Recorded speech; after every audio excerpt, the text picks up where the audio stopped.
Hello students, कैसे हैं आप सभी। आप सभी बच्चों का मैं maths with Suvin sir live class के अंदर वेलकम करता हूं। बच्चों, हम स्टडी करेंगे क्लास 10+2 का मैथमेटिक्स और उसका चैप्टर नंबर 12 यूनिट 12 जो है वो हम शुरू करने जा रहे हैं, linear programming problem.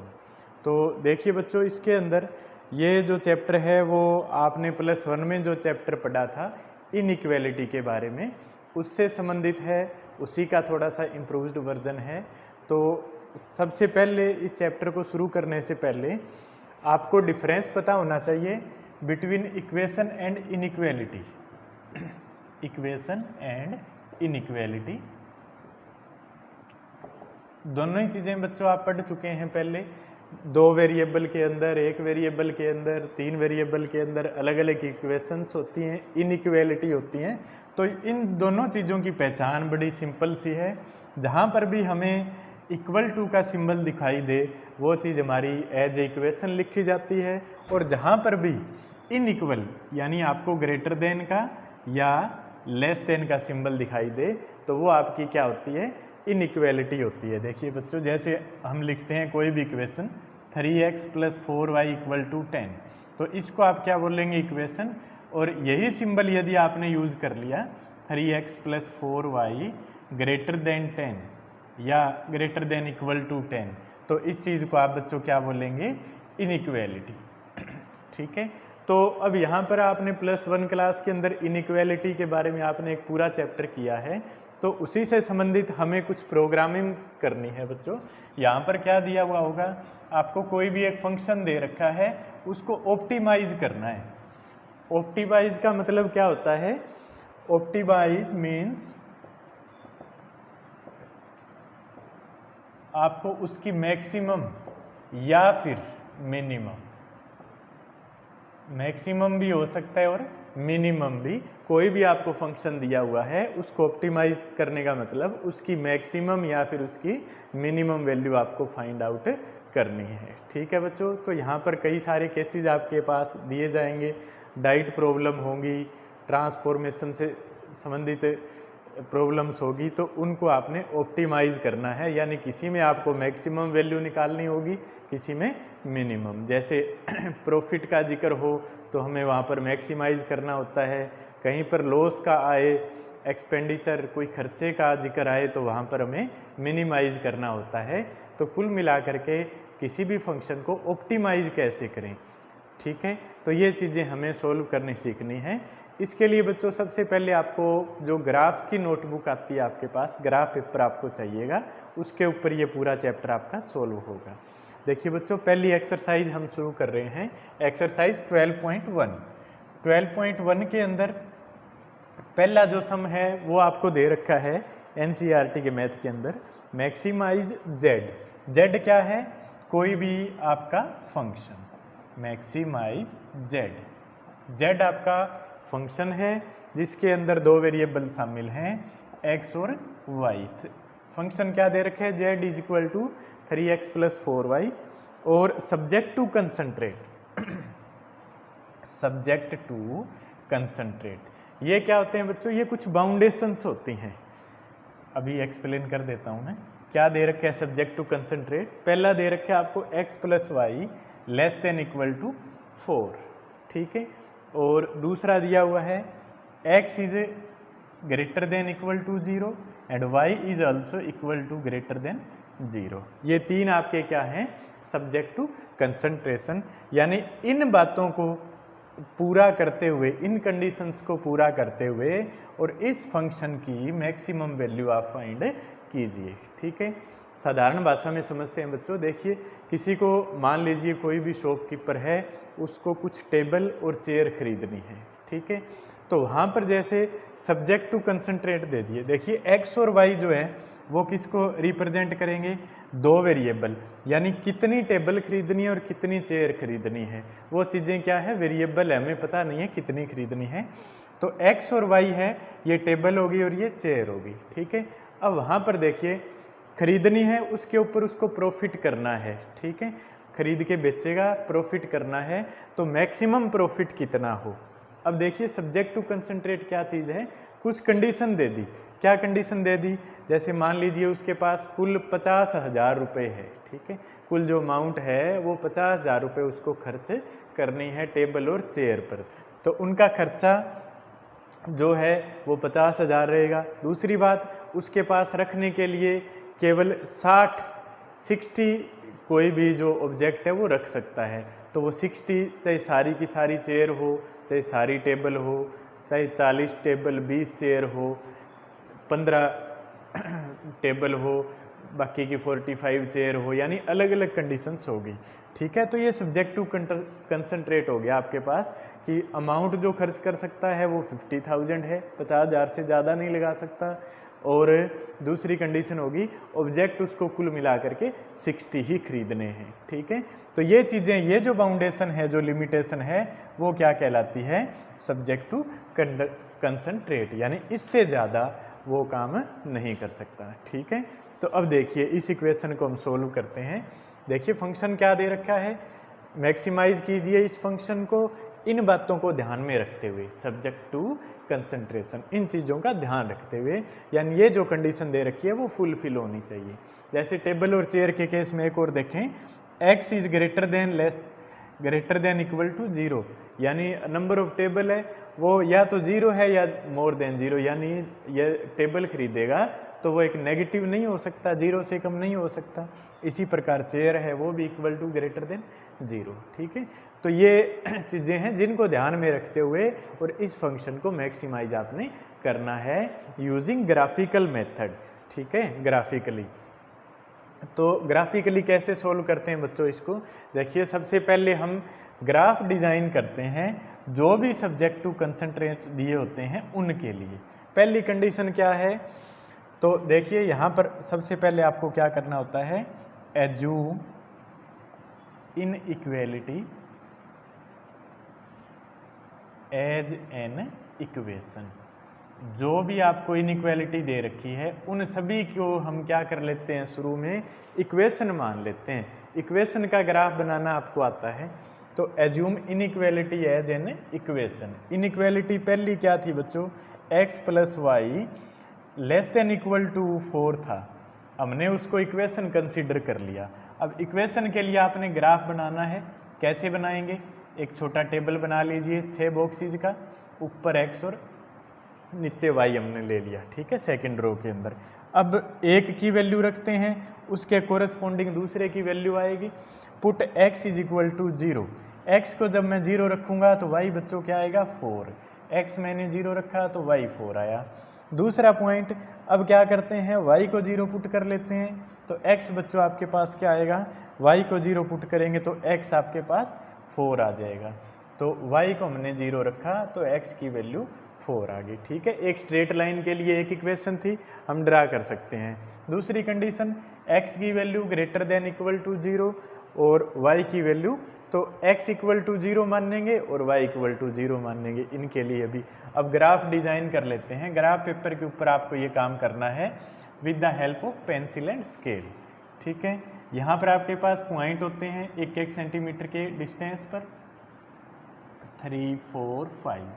x axis की पॉजिटिव साइड थी, ये y एक्सिस की पॉजिटिव है, ये हमारा ग्राफ हो गया। इस साइड नेगेटिव नंबर होंगे जो अभी इस केस में हमें जिनकी ज़रूरत नहीं है, ठीक है। देखिए पहले अब इसके लिए लाइन ड्रॉ करते हैं, तो x 0 और y की वैल्यू 4, यानी पॉइंट क्या है, 0,4, तो 0,4 ये पॉइंट हो जाएगा, 0,4 ए पॉइंट हमने मार्क कर लिया। बी पॉइंट है 4,0, तो 4,0 यानी x की वैल्यू 4 और y की वैल्यू 0, ये पॉइंट बी हो गया जिसके कोऑर्डिनेट क्या हैं, 4,0। अब हम क्या करेंगे बच्चों, a और b को मिला देंगे, ठीक है।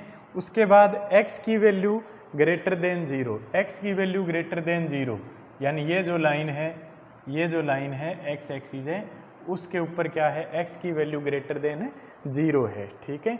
और इस साइड में हमारी जो बाउंडेशन है वो क्या हो जाएगी, y greater than equal to 0, y की वैल्यू, ठीक है।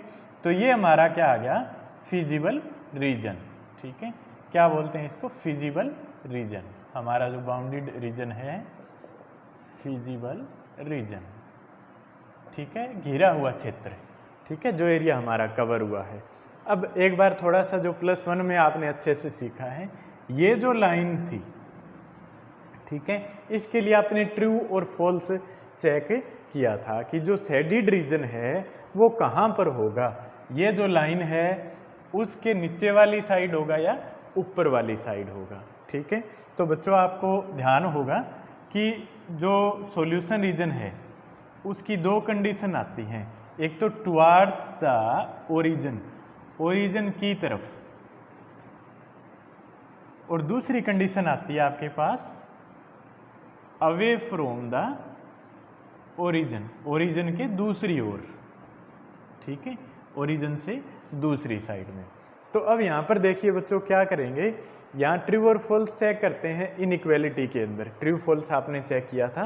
पहली इनइक्वालिटी ये है, दोनों को 0 0 पुट करते हैं तो 0 + 0 ग्रेटर देन इक्वल टू 4, तो जो लेस देन इक्वल टू 4, 0 + 0 है वो 4 से कम होता है। ये बात क्या है? ट्रू। ट्रू जब भी आए तो सॉल्यूशन क्या होता है बच्चों? टुवार्ड्स द ओरिजिन, ओरिजिन की तरफ, लाइन से ओरिजिन की ओर हमारा सॉल्यूशन रीजन होता है। और जब भी हमारी इनइक्वालिटी फॉल्स प्रूफ हो जाए तो क्या होता है? Away from the origin. अब ये लाइन थी किसके लिए? इस इनइक्वालिटी के लिए। जब हम x और y पुट करते हैं तो 0 + 0 4 से लेस होता है, ये बात सत्य है, ट्रू है। तो क्या होगा? सॉल्यूशन रीजन क्या होगा? इस लाइन से टुवार्ड्स द ओरिजिन, इसकी ओर, ओरिजिन की ओर। ठीक है, ये हमारा ओरिजिन पॉइंट है 0 0 पर। यदि मान लीजिए, इसी में समझते हैं दोबारा से, यदि यहाँ पर लेस देन की बजाय ग्रेटर देन का सिंबल होता तो 0 + 0 क्या होता? Greater than 4। क्या 0 + 0 4 से बड़ा होता है? नहीं होता। वो कंडीशन क्या हो जाती? फॉल्स। फॉल्स अगर आए तो क्या होता है? हमारा जो सॉल्यूशन रीजन है, यानी जो हिस्सा आपने शेडिड करना है, वो क्या होता है? अवे फ्रॉम द ओरिजिन, यानी इस लाइन के दूसरी वाला एरिया, ये वाला एरिया होता। ठीक है, जो आपको शेड करना पड़ता। तो यहाँ से क्लियर हो गया होगा कि यहाँ पर जब 0 और 0 पुट करते हैं तो ट्रू आ रहा है। ट्रू आ रहा है यानी इस लाइन से नीचे का एरिया आपने शेडिड करना है। x ग्रेटर देन 0 ये वाला एरिया, y ग्रेटर देन 0 ऊपर वाला एरिया। तो इतना जो एरिया है वो हमारा सॉल्यूशन रीजन है। ठीक है, अब इसके बच्चों कोई भी एरिया आपके पास बनेगा उसके आपने लेने हैं कॉर्नर पॉइंट। ठीक है, जैसे ये तो यहाँ पर ट्राइंगल बन गई, किसी में क्वाड्रिलेटरल बनेगा, किसी में पेंटागोन बनेगा। तो जितने भी उनके कॉर्नर वाले वर्टेक्स हैं वो पॉइंट आपने पिक करने हैं और वैल्यू जिसके अंदर पुट करनी होती है। ठीक है, देखिए नेक्स्ट हमारा स्टेप क्या रहेगा इसके बाद में। अब हमारे पास कॉर्नर पॉइंट आ चुके हैं, इसको कॉर्नर पॉइंट मेथड भी बोलते हैं। तो आप एक टेबल बनाएंगे, टेबल के अंदर बच्चों आपने क्या करना है?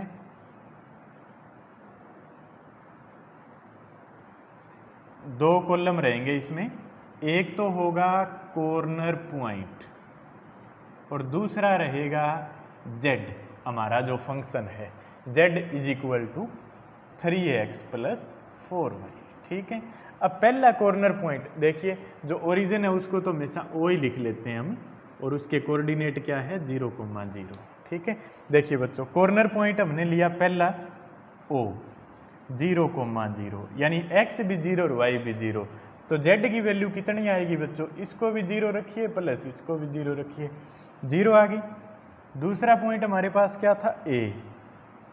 a पॉइंट के कोऑर्डिनेट क्या है बच्चों? 0, 4, x तो 0 और y 4। अब ये वैल्यू आप इसके अंदर पुट करेंगे तो x की जगह 0 रखिए, मल्टीप्लाई 3, और प्लस 4 × y की जगह 4 रखिए, 4 4 जा 16, यानी कुल मिलाकर के 0 + 16 कितनी वैल्यू आ गई? 16। तीसरा कॉर्नर पॉइंट आपका क्या था बच्चों? b पॉइंट के कोऑर्डिनेट क्या थे? 4, 0। अब यहाँ पर z की वैल्यू क्या आ जाएगी? x तो 4 रखिए, y 0, तो 4 3 जा 12 प्लस 4 × 0 0, तो 12 + 0 12 आ जाएगा। ठीक है। अब हमें क्या चाहिए था, फंक्शन की मैक्सिमम वैल्यू, और मैक्सिमम वैल्यू बच्चों ये वैल्यूज़ हैं फंक्शन की, तो मैक्सिमम कौन सी है 16, इन तीनों में मैक्सिमम वैल्यू कौन सी है 16, ठीक है। तो अब हमारा आंसर क्या हो जाएगा, फंक्शन विल बी मैक्सिमम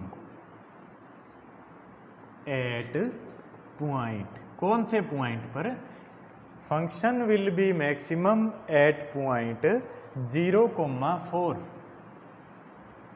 0,4 जो है वहाँ पर फंक्शन की वैल्यू मैक्सिमम होगी। Function will be maximum at point 0,4 and, और इसकी वैल्यू क्या होगी, it's maximum value is 16, maximum होगा इस पॉइंट पर और वैल्यू कितनी है मैक्सिमम 16। इसी प्रकार मिनिमम का कोई केस आता है तो जो भी फंक्शन की वैल्यूज आती हैं उनमें हम मिनिमम वैल्यू को लिख लेते हैं और लिख देते हैं कि ये फंक्शन की मिनिमम वैल्यू होगी और इस पॉइंट पर होगी, ठीक है बच्चों।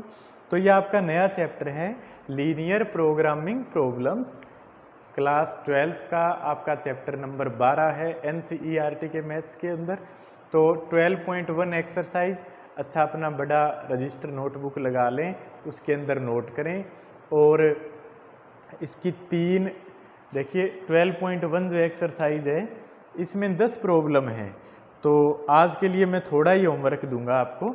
3 प्रॉब्लम्स, पहली 3 एक तो हमने सोल्व कर ली है, सेकंड और थर्ड 2 प्रॉब्लम आपको सोल्व करनी है। ग्राफ का ज़रूर ध्यान रखें बच्चों, ये आपको ग्राफ पेपर पर ही बनाना है और उसको कट करके नोटबुक के अंदर चिपका लें with the help of pencil and scale only, ठीक है। और भी कोई चीज़ें, कोई भी पॉइंट में आपको दिक्कत आए तो आप कमेंट बॉक्स में डाल दें, या व्हाट्सएप नंबर आपको बताया हुआ है तो वहाँ पर अपनी प्रॉब्लम आप बता सकते हैं, ठीक है बच्चों। जो चैनल है मैथमेटिक्स का, और भी बच्चे हैं गवर्नमेंट स्कूल के बच्चे हैं जिनको सुविधाएं या जिनके पास ये सिलेबस नहीं पहुंच पा रहा, तो आप उनके साथ भी शेयर करें, चैनल को ज़्यादा से ज़्यादा सब्सक्राइब करवाएं। समझाई गई चीज़ें यदि आपको समझ में आई है तो वीडियो को आप लाइक करना भी ना भूलें। Thank you, have a nice day.